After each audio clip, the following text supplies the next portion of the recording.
Muito boa noite a todos vocês. É uma alegria estarmos mais uma vez aqui, porque nós temos essa casa como a nossa casa irmã, uma casa que nos acolheu durante muito tempo. Durante muito tempo a gente já deu aula aqui, né, regularmente, na nossa juventude. Então é um prazer a gente retornar para comemorarmos estes aniversários que são extremamente importantes. Eu, recentemente, também comemorando o aniversário do Bezerra de Menezes, eu disse que estas casas aqui na nossa região são casas que têm uma alta importância no espiritismo estadual e brasileiro, porque são casas quase centenárias, o 25 é centenário, e que mantêm as suas atividades voltadas para a construção de uma sociedade mais justa, mais fraterna, mais amorosa, porque é o que a nossa casa faz, é o que todos os centros sérios que se baseiam na doutrina kardeciana fazem. Então isso tem uma importância enorme no contexto do espiritismo nacional. E por isso mesmo a gente tem um prazer enorme de vir para participar, né? Na verdade, a gente é que é o melhor participante dessa festa. A Sandra nos pediu para que a gente, neste encontro, falasse sobre a lei de justiça, de amor e caridade. É uma tarefa difícil, porque... É uma tarefa difícil porque nós precisamos, para entender esta proposta, mudarmos um pouco as nossas visões daquilo que é justiça, do que é o amor, do que é a lei e o que é, na verdade, a caridade. Por isso mesmo, nós vamos hoje fazer uma viagem, que é uma viagem por leis que talvez a gente ainda não esteja vendo. Nós não estejamos vivendo estas leis na nossa sociedade, mas nós viveremos, com certeza viveremos. E dentro de O Livro dos Espíritos, nós faremos uma viagem nas suas páginas, observando talvez elementos que a gente ainda não tenha observado. Vamos lá? Muito bem. Este capítulo, que é o capítulo da Lei de Justiça, Amor e Caridade, faz parte do terceiro livro de O Livro dos Espíritos. Ele é dividido em 4 livros.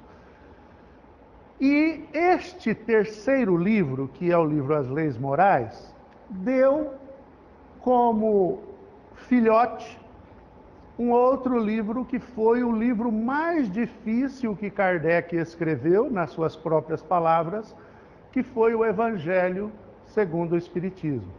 Todo o Evangelho é baseado no livro terceiro de O Livro dos Espíritos, que trata das leis morais. O que é importante a gente entender nesse contexto é o seguinte: Kardec era um professor de ciências, pedagogo e extremamente prático, porque ele havia aprendido com Pestalozzi a trabalhar a praticidade das coisas. Então, em todos os momentos, nós vamos encontrar em toda a sua obra uma explicação de o como, o porquê e o que fazer para melhorar. Se nós observarmos a obra de Kardec, ela é prática. Ela dá rumo para toda a transformação proposta para aquilo que ele considerou como sendo uma revolução social que o Espiritismo realizaria. O Espiritismo é uma obra de transformação da sociedade que começa no indivíduo. E por isso mesmo, todo o trabalho que Kardec diligenciou realizar estava voltado para ele mesmo. Ele era o objeto da sua obra. Ele é que buscava transformar-se conforme ele aprendia com os Espíritos. Então, na verdade, o Evangelho segundo o Espiritismo é uma excelente fonte para que a gente consiga entender melhor este livro terceiro, que são as leis morais. Bom, as leis morais estão colocadas neste livro, e no capítulo 1, que é o capítulo da lei divina ou natural, nós temos a definição do que é a lei natural. É a lei que está na natureza, a que você não pode fugir. Ninguém aqui, por exemplo, está livre da gravidade. Nós estamos presos ao solo em função da atração que a Terra exerce sobre todos nós. Por isso mesmo, a lei natural, que nós vamos ver a sua explicação, está dentro dos capítulos 12 a 11, onde aqui ele define, aqui ele explica, e no capítulo 12, que é o capítulo da perfeição moral, ele dá o caminho prático de como se transformar, observando este novo traçado, esse novo rumo que os Espíritos colocaram quando ditaram este terceiro livro, que são o livro das leis morais. Como uma visão geral, nós podemos acompanhar aquilo que os Espíritos definiram como sendo o que é uma lei natural. O que é uma lei natural? A lei natural é a lei de Deus. Fácil de entender, né? Agora, o difícil é saber o que Deus colocou como lei. Porque a cada instante, nós estamos descobrindo leis que se tornam elementos importantes na nossa vida. Por exemplo, a lei da gravidade, como eu coloquei, a lei da gravitação universal. São leis que não mudam. Por quê?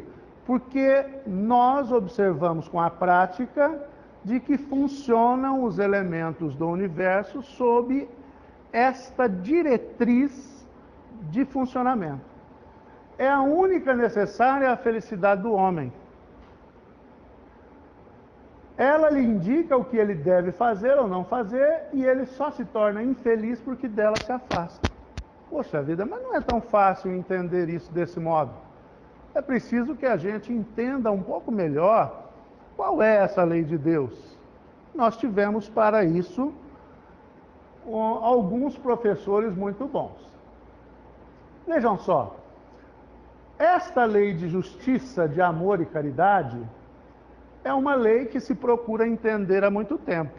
A própria mitologia criou uma deusa chamada deusa Justiça, que era cega e que tinha uma balança onde ela proporcionava igualdade entre as coisas. A lei natural, então, é a lei que é uma lei de igualdade e que os Espíritos disseram que ela é inata, que Deus colocou no coração do ser, no coração da criatura. Importante a gente entender isso. Olha, está no coração, mas ela pode ser desenvolvida pelo progresso moral. Então imaginem que nós temos uma semente da lei em nossa consciência, mas que ela precisa ser desenvolvida pelo raciocínio, ser desenvolvida pelo intelecto, ser desenvolvida pela evolução desta própria consciência, que na verdade pode ser traduzida como entendimento da vida. Se é desse modo, para que a gente entenda o problema, nós precisamos colocá-lo, de certo modo, a entender, primeiro, o que é a justiça? Porque não é uma lei de justiça? É uma lei de justiça. O que é a justiça? A justiça, então, consiste no respeito aos direitos de cada um.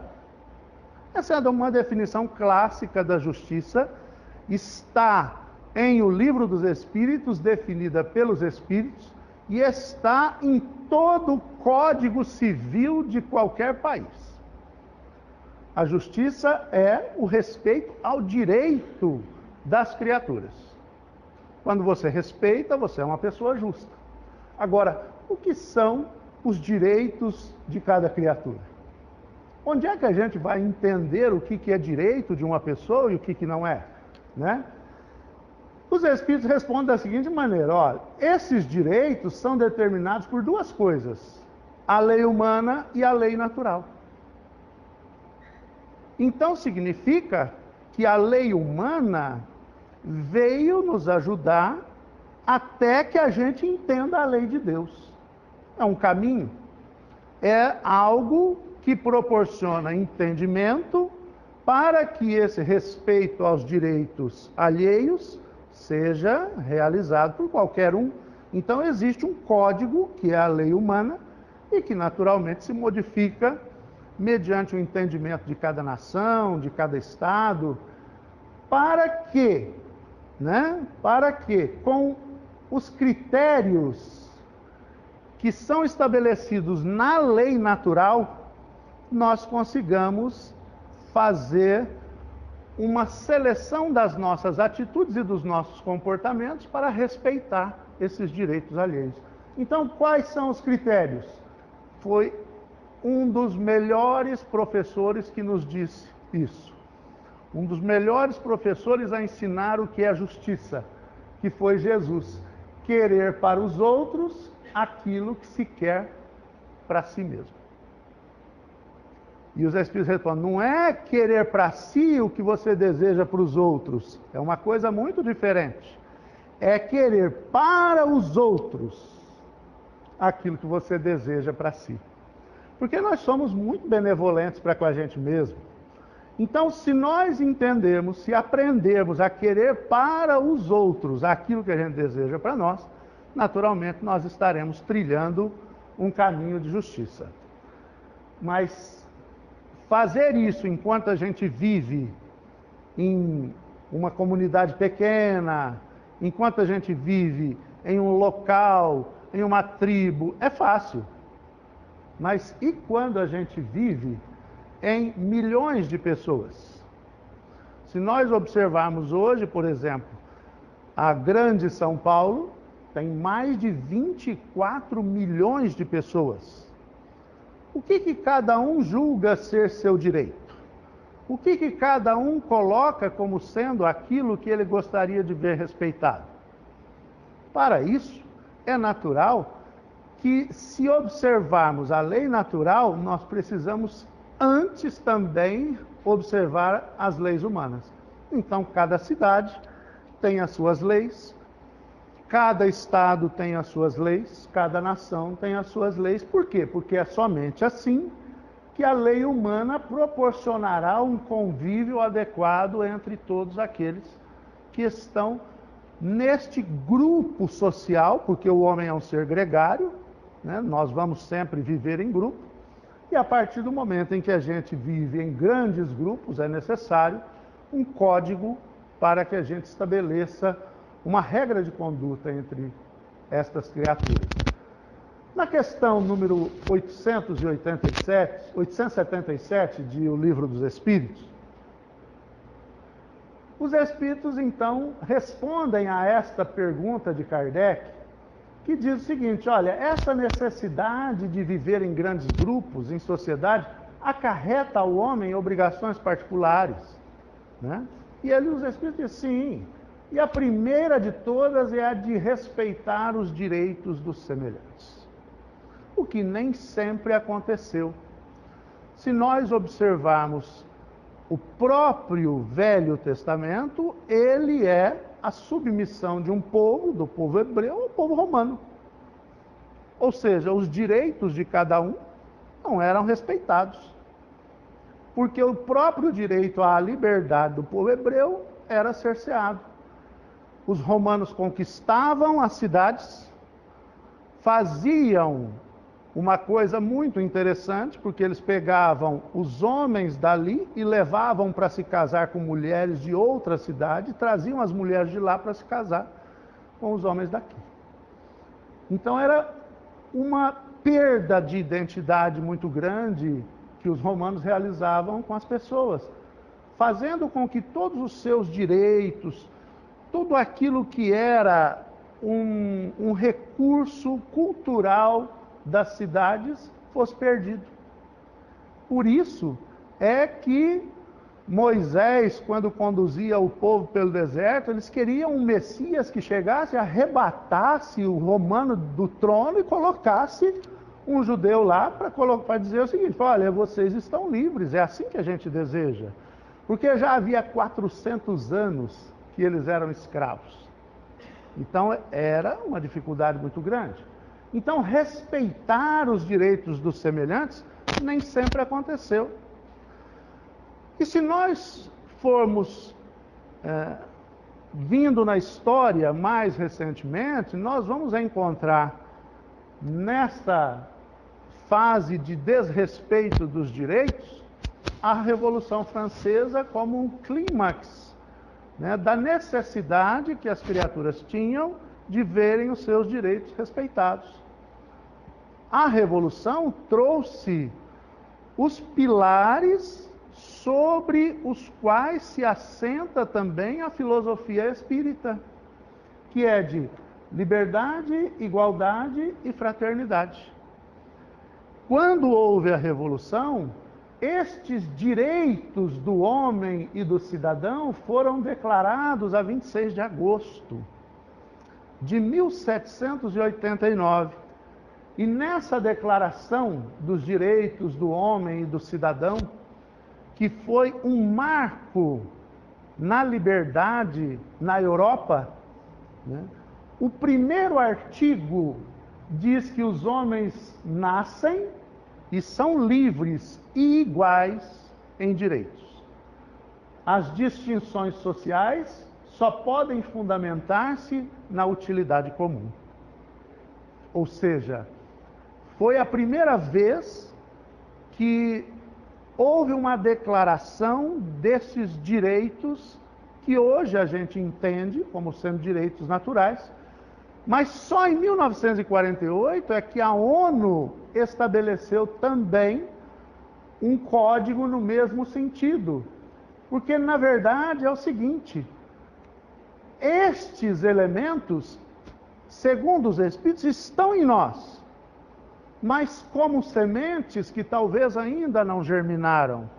Então é necessário que a lei humana nos guie como sendo um tutor do comportamento, para que nós possamos entender esta lei natural que vige em nós, porque ela está, segundo os Espíritos, na consciência. Lembrem-se que lá atrás eles disseram que estava no coração, né? Mas na verdade é na consciência. E aí então vem uma pergunta muito interessante. Essa pergunta é a seguinte: a consciência é a mesma para todas as pessoas? O que vocês acham? Todos têm um nível de consciência igual? Claro que não. Por quê? Porque se tivéssemos este nível de consciência igual, se a resposta fosse sim, haveria uma igualdade, bastaria a lei natural.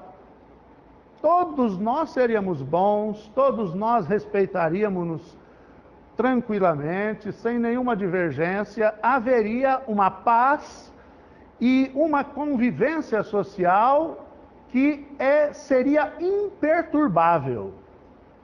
É uma convivência que eu imagino que seja feita nos mundos mais adiantados que o nosso.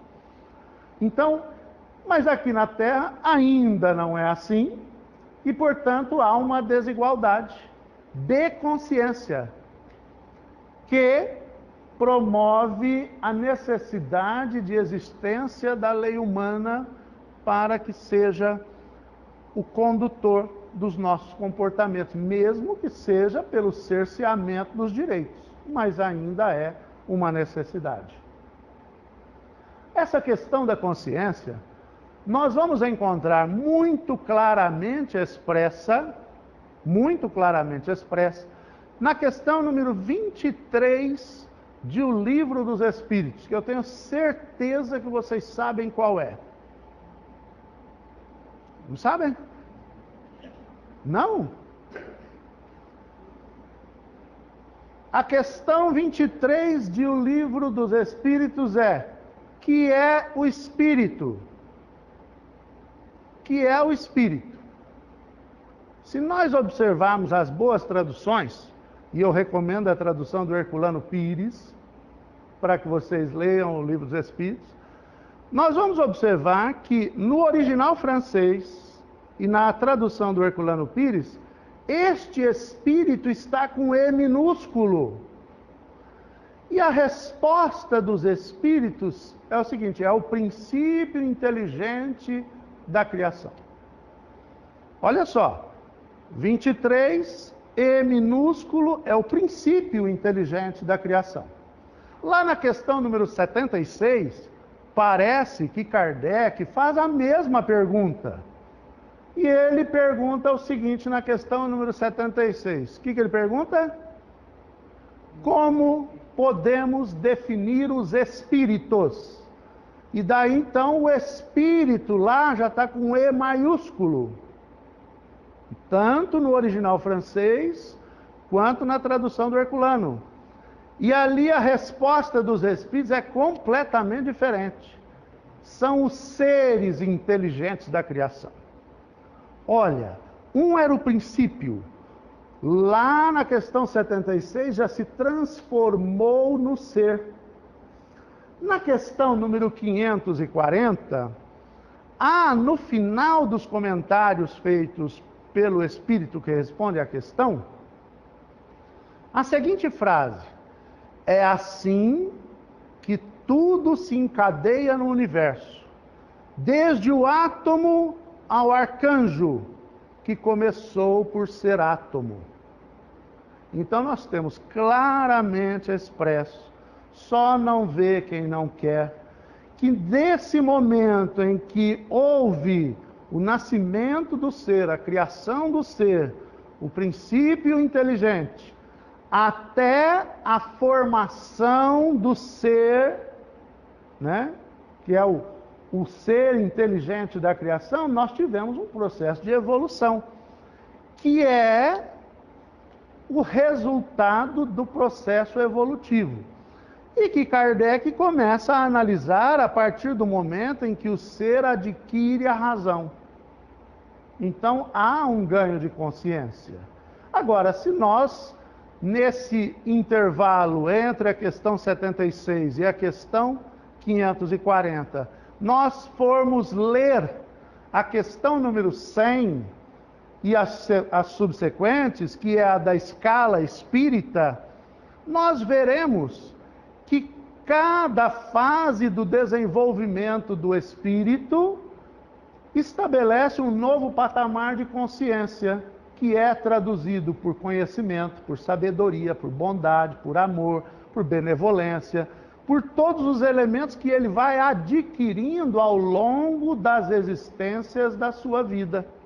E que, por isso mesmo, denota que todos nós evoluiremos até a destinação final de todos nós, que é a perfeição relativa, segundo a definição dos espíritos, porque a perfeição absoluta somente de Deus. Nós chegaremos à perfeição, e que na tradução da Joana de Ângeles é a conquista da felicidade plena.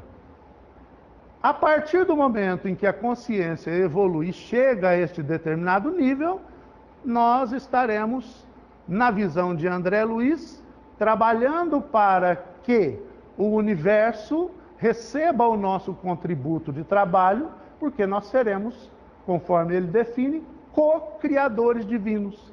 Estaremos auxiliando Deus no seu processo de criação. Então há uma distância que medeia a nossa condição atual a esta perfeição relativa enorme. Há um trabalho muito grande que nós devemos fazer ainda para evolver a consciência. E eu recomendo aqui para vocês o capítulo 5 do livro Médiuns e Mediunidades, do Viana de Carvalho, quando ele fala da consciência mediúnica, baseado numa visão psicológica que Piotr Ouspensky realizou e que é o fruto de uma série de 5 conferências que ele fez em 1920 na cidade de Nova York. Se não me engano, Nova York. Esta visão da evolução da consciência é fantástica. E está ali muito bem colocada neste capítulo 5 do Médiuns e Mediunidades do Viana de Carvalho. Além do que, no original, que é do Ouspensky, que quem quiser ler também, é o livro A Felicidade Possível ao Homem. Né? Então, a partir do momento em que essa consciência não é a mesma, significa que nós estamos vivendo com pessoas diferentes de nós. Todos nós somos diferentes uns dos outros. Todos nós temos um nível de consciência diferente uns dos outros. A média faz com que estejamos juntos na Terra, que é um planeta, segundo a doutrina espírita, de expiação e provas, mas que está se transformando num mundo de regeneração. Então é necessário que também nós nos transformemos para que tenhamos o privilégio de permanecermos por aqui trabalhando este processo evolutivo também. Né? Agora, se a justiça é tudo isso, e se é necessário então que a gente, para sermos justos, consideremos que cada pessoa é diferente, que cada pessoa tem o seu nível de consciência, como vamos entender o complemento dessa lei de justiça? Porque se não houvesse o amor e a caridade para complementar a justiça, Kardec não teria colocado isso no capítulo. Ele colocaria simplesmente lei de justiça. E nós temos uma tendência terrível a sermos justos. Terrível. Claro, claro. Nós desejamos que a justiça se faça para o outro. Não é verdade?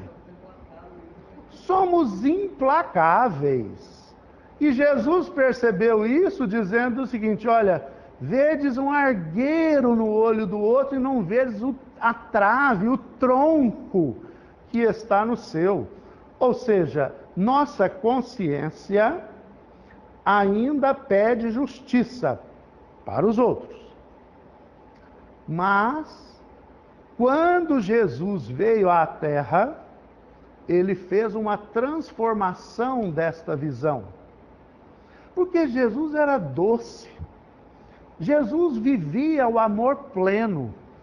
Então, quando, por exemplo, as pessoas foram lá para lapidar a mulher adúltera, ele fez com que as pessoas entendessem que lá estava uma pessoa que havia se equivocado. Mas qual daqueles que estavam ali que também não haviam errado?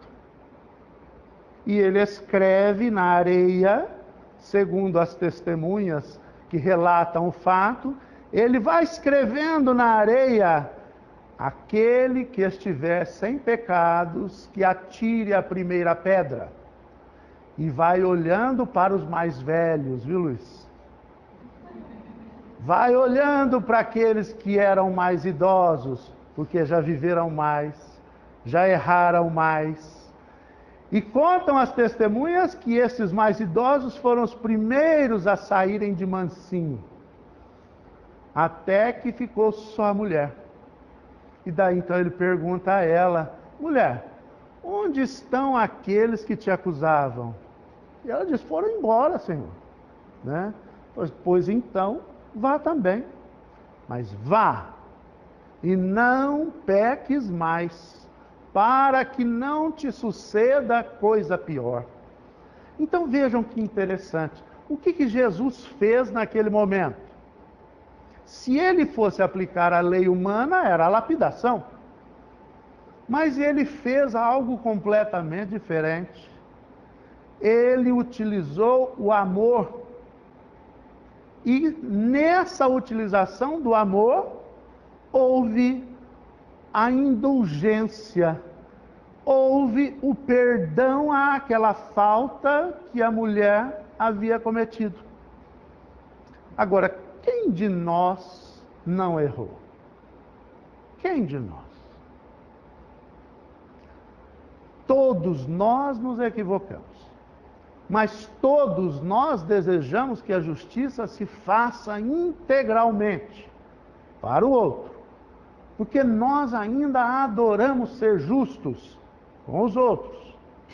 Porque para nós desejamos que haja indulgência. Para nós, a gente deseja que as pessoas nos perdoem, porque ela precisa entender o contexto que eu errei, não é? Foi numa situação difícil, eu errei e tal, mas para os outros a gente não contextualiza.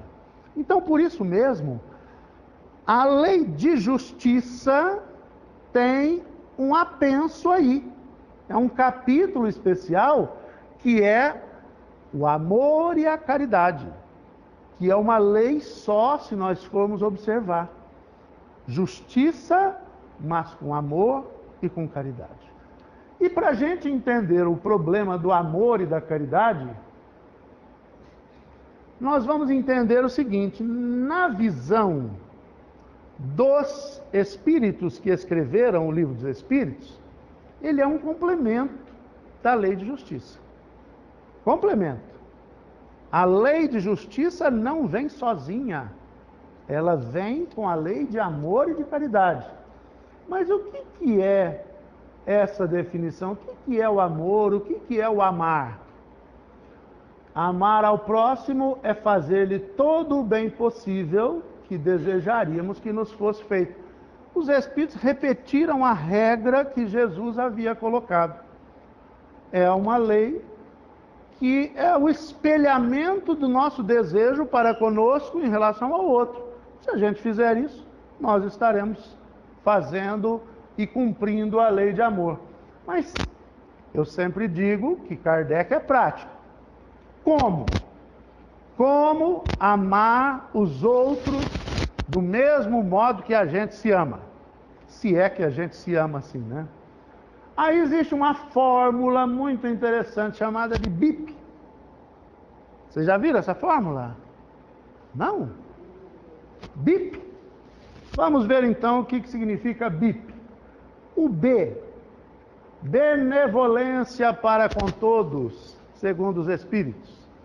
Benevolência para com todos. E aí então a gente vai no Aurélio Buarque de Holanda Ferreira, e ele diz o seguinte: benevolência é boa vontade para com alguém.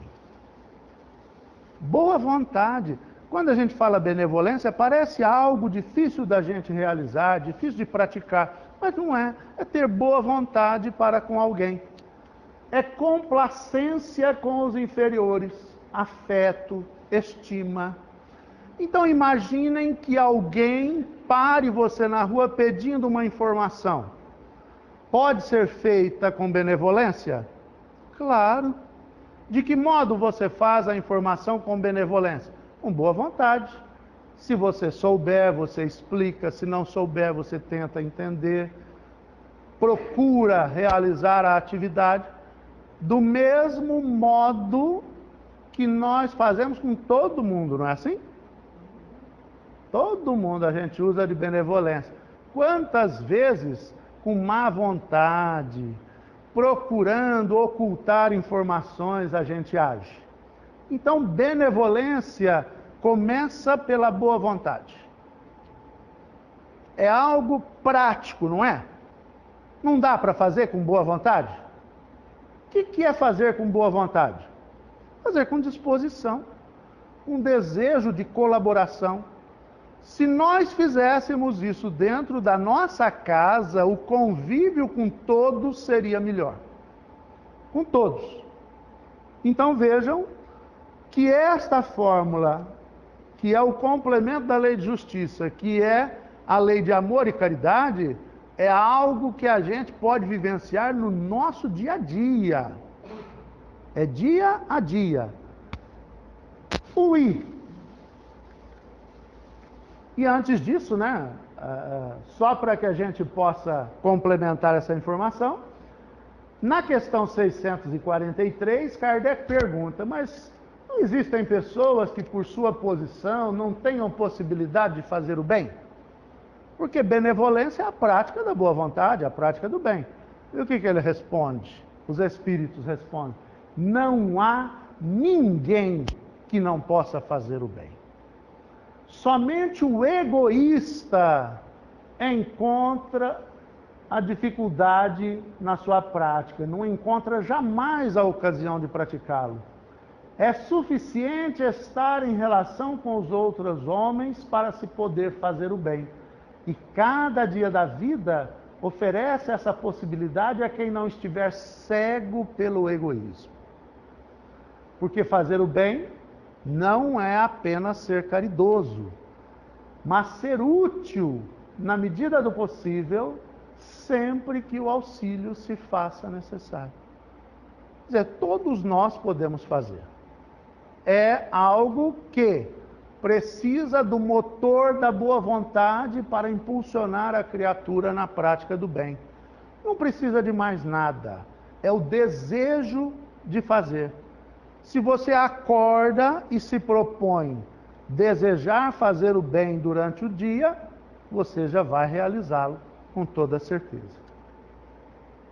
O I é de indulgência para com as imperfeições alheias, mas é lógico que essa indulgência vai funcionar, porque nós estamos aprendendo que cada ser tem um nível de consciência diferente do nosso, e que, portanto, os comportamentos não são equivalentes. Cada um tem um nível de valores, cada um tem um nível de entendimento da vida, e que, portanto, são pessoas diferentes. Se são pessoas diferentes, nós precisamos considerá-los assim. Porque a igualdade é considerar as diferenças. Para ser igual, para tratar os outros igualmente, é necessário considerar os desiguais. Daí, na qualidade de indulgente, nós vamos exercitar a clemência, a misericórdia, a tolerância e a benevolência que nós já vimos ali inicialmente. Um é, consequentemente, um trabalho a ser realizado após o outro. E o P? O P, na verdade, é o perdão das ofensas. Se nós temos o bem a ser realizado com boa vontade, se desejamos considerar as pessoas de um modo diferente, é também necessário, portanto, considerar o perdão às ofensas recebidas. Mas isso é a coisa mais dura que eu observo os espíritas comentarem. O perdão é difícil. Isso eu vou levar comigo para o túmulo. Eu não consigo. Quando eu falo eu não consigo, eu falo não quero. Eu não quero perdoar. Né? Porque conseguir, a gente consegue fazer tudo, desde que você tenha o desejo. Então esse perdão das ofensas é colocado lá no Evangelho segundo o Espiritismo, no capítulo 10, item 15, da seguinte maneira: mas há duas bem diferentes maneiras de perdoar. Há o perdão dos lábios e o perdão do coração. Nós estamos traduzindo coração por consciência, lembram-se? Há o perdão dos lábios e o perdão do coração. Muitas pessoas dizem com referência ao seu adversário: eu lhe perdoo. Mas interiormente alegram-se com o mal que lhe advém, comentando que eles têm o que merece. Assim, está perdoado, mas que você encontre um poste pela frente aí, não é? Então, continuando, quantos não dizem perdoo e acrescentam, mas não me reconciliarei nunca, não quero tornar a vê-lo em toda a minha vida? E os Espíritos perguntam: será esse o perdão segundo o Evangelho? Não. O perdão verdadeiro, o perdão cristão, é aquele que lança um véu sobre o passado. Esse, o único que vos será levado em conta, visto que Deus não se satisfaz com as aparências. E aí, então, sabe o que a psicologia diz para que a gente verifique se nós perdoamos ou não a ofensa recebida? Porque tem uma coisa muito interessante.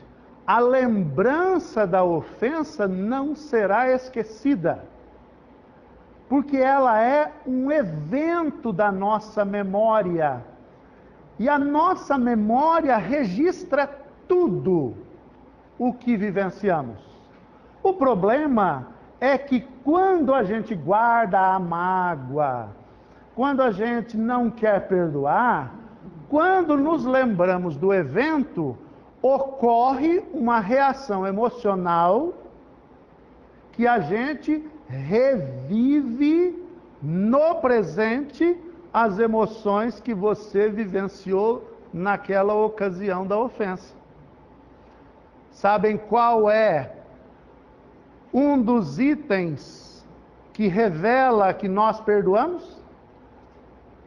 É que quando a gente se lembra do evento, já não nos causa mal-estar. A gente se lembra da ofensa, passou, né? Foi triste, foi difícil, mas passou. Então, por isso mesmo, é algo que a gente precisa considerar. Então, o perdão é uma questão de consciência e que a gente tem que fazer uma escolha, segundo o Evangelho. Ou a gente parte para a vingança ou parte para o perdão. Não é uma escolha? Você tem dois caminhos. Quando você tem dois caminhos, você pode escolher por um. Não há ali a quem enganar. Porque nós estamos lidando com a consciência. É com a consciência, não é com um ser externo, não é com alguém. Nós estamos conversando, é conosco mesmo, com a nossa consciência. E que, portanto, se nós escolhermos a vingança, nós escolhemos estar vinculados à criatura o tempo todo. Porque nossos pensamentos funcionam como ondas que são emitidas do nosso cérebro, da nossa mente. Ótimo, eu penso na criatura, revivo a emoção, me vinculei a ele. Pode ter certeza que a quilômetros e quilômetros de distância vai haver uma lembrança nossa na mente dele. Porque é um rádio. Nós emitimos, a onda vai e se sintoniza com a pessoa e ela diz o seguinte: não sei porquê, mas me lembrei de tal pessoa. E nós aqui, rememorando os fatos, remoendo a mágoa, presos a ele. Então é uma má escolha. Na verdade, não perdoar significa uma má escolha, porque nós nos vinculamos à criatura sem a possibilidade de desvincular-se, porque é a gente que está vinculada a ele. Agora, quando a gente escolhe o perdão, é uma possibilidade de libertação. E vamos entender por quê. A psicologia considera que o perdão é uma atitude. Que o perdão é uma atitude moral na qual a pessoa considera abdicar do direito ao ressentimento, julgamentos e comportamentos negativos para com o ofensor injusto. Se eu fui ofendido, eu tenho todo o direito de manter o meu ódio, de manter a minha mágoa em relação ao meu ofensor. É um direito. Por quê? Porque eu fui prejudicado. É um direito? Ora, mas eu vou abdicar desse direito, eu não quero exercer esse direito, porque ele vai me fazer vincular-me ao ofensor. E, portanto, eu escolho abdicar desse direito. Eu escolho, por outro aspecto, nutrir sentimentos de compaixão, misericórdia e, possivelmente, amor para com o ofensor. É a receita que Jesus colocava: amai os vossos inimigos. Olha o que a psicologia está colocando. Nós temos o direito de abdicar do ressentimento e a possibilidade de escolher perdoar o outro. Nutrir sentimentos de compaixão. dizendo que talvez ele tenha feito aquilo por um motivo que ainda a gente desconhece, mas que ele pode fazer, porque é um direito dele. As pessoas estão em níveis diferentes de consciência na Terra e que, portanto, não são iguais. A benevolência, a indulgência não estava relacionado à tolerância com os inferiores? Inferior, nesse caso, podem ser os sentimentos que a pessoa nutriu, podem ser as atitudes que ela tomou. Então, tolerância, neste caso, a tolerância pode resultar na abdicação do direito ao ressentimento. Eu tenho o direito de abdicar. É uma escolha que eu posso fazer. Eu posso escolher perdoar. A primeira fase do perdão é a fase da descoberta. Por quê? Porque normalmente o cultivo da mágoa me faz sofrer. E vai haver um momento que eu digo o seguinte: eu não quero mais sofrer com essa situação. Já não aguento mais, porque toda mudança é fruto de uma insatisfação muito grande. E a pessoa diz: eu não aguento mais manter-me nessa posição de mágoa, de ofendido. E daí então eu descobri que eu estou nessa situação. É uma fase de descoberta. E eu analiso as minhas defesas psicológicas. Eu digo: olha, mas por que eu preciso ser assim? Eu não quero ser infeliz. Eu gostaria de ser mais feliz. E daí então eu procuro libertar a raiva que é proveniente da mágoa que a ofensa me criou. Eu não quero nutrir a mágoa, eu quero libertar, eu quero que ela vá embora. É a doutrina do ahimsa, da não violência que Gandhi colocava. Depois, numa tomada de consciência, eu preciso admitir a vergonha pela qual eu passei com a ofensa, a dificuldade que aquilo me criou. E eu coloco: realmente foi uma situação difícil. Há uma conscientização do prejuízo que a ofensa causou.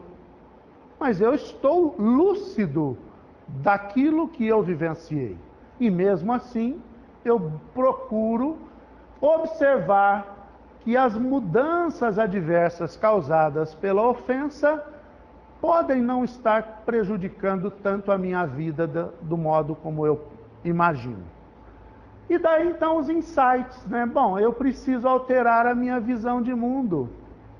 Se eu considerar que a pessoa tem consciência, é uma coisa, mas se eu considerá-la que ela não tem a consciência necessária para um relacionamento respeitoso, significa que a minha visão de mundo vai estar muito semelhante à que Kardec colocou lá na escala espírita.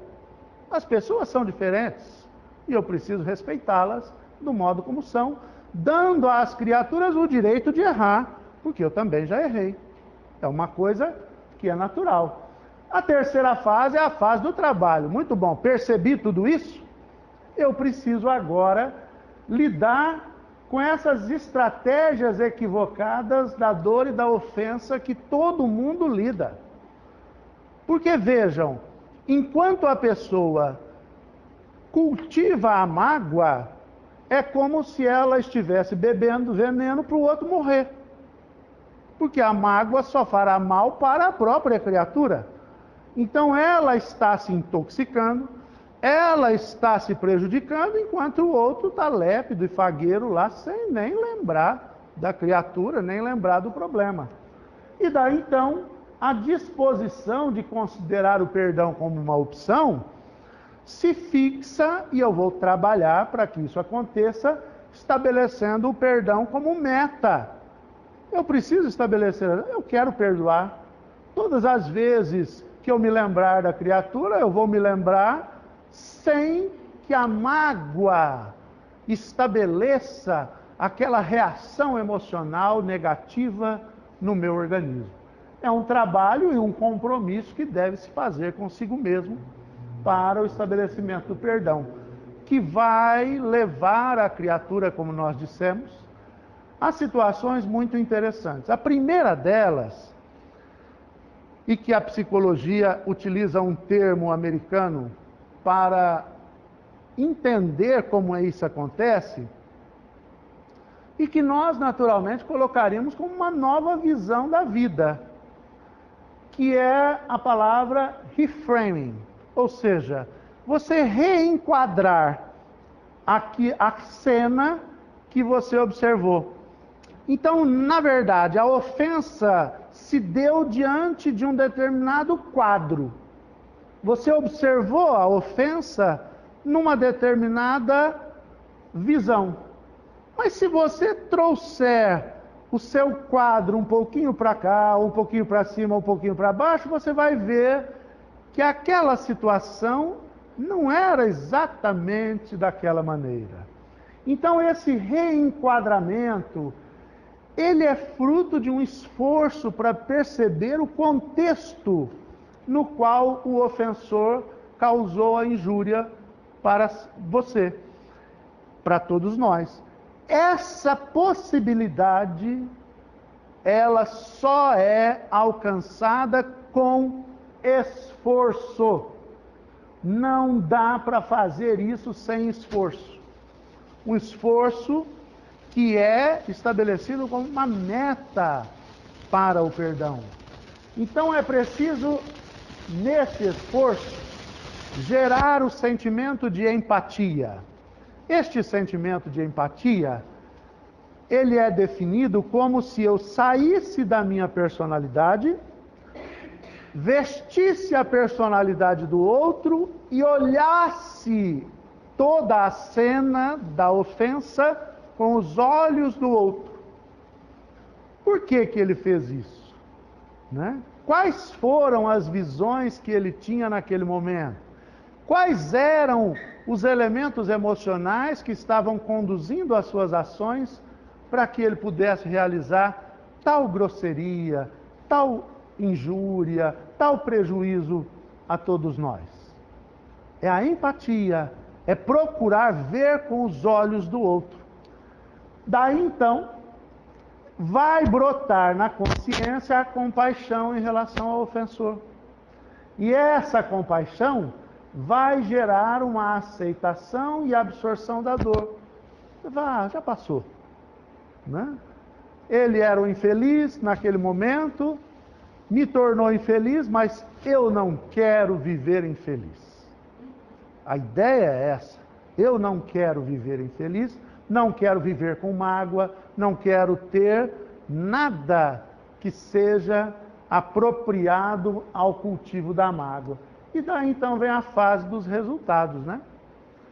Que, como dizia Viktor Frankl, a primeira atividade resultante disso é encontrar um sentido para a vida. Todos nós vivemos mais e vivemos mais felizes quando nós encontramos um sentido para a nossa existência. E este sentido para a existência, ele vem dessa mudança de consciência que você realizou em si. A transformação para que o perdão aconteça não é no outro. Não é o outro que tem que ficar melhor e virar santo e nunca mais realizar aquilo para que você tenha condição de perdoar. É a sua transformação de visão de mundo, de visão da vida, de visão de si mesmo, dessa busca de ser mais feliz, que faz com que você consiga perdoar. E aí você vai, naturalmente, fazer com que efetivamente essa visão de que você não foi o único a ser ofendido no mundo, não vai ser o último nem o primeiro, e que também você já fez isso. Se nós observarmos a nossa vida, em algum momento você vai dizer, puxa vida, eu também já fiz isso. E já necessitei do perdão. E quando fui perdoado, eu me senti melhor. A compaixão em relação ao ofensor cresce, diminui na criatura os afetos negativos.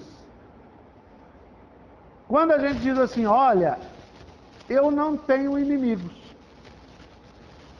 A pessoa, mas você não tem inimigo nenhum? Não, porque eu escolhi não ter inimigos. Ah, mas eu sei que a pessoa não gosta de você. Bom, ele pode me ter como inimigo, mas eu não sou inimigo dele. É muito diferente a postura. Por quê? Porque é uma escolha que nós realizamos de diminuir os afetos negativos, aumentar os afetos positivos, buscar com a nossa conduta maior liberdade emocional, porque a mágoa prende, a mágoa retém a criatura no solo das dificuldades emocionais. Então, como resultados, nós teremos essa fase do perdão aí muito tranquila, que é aquilo que Jesus colocou quando ele dizia que nós deveríamos amar os inimigos. E os Espíritos responderam, é claro que você não vai ter para com o inimigo aquela tranquilidade, aquela liberdade que você tem para com o amigo, mas você não lhe causará o mal respondendo pelo mal que ele lhe fez.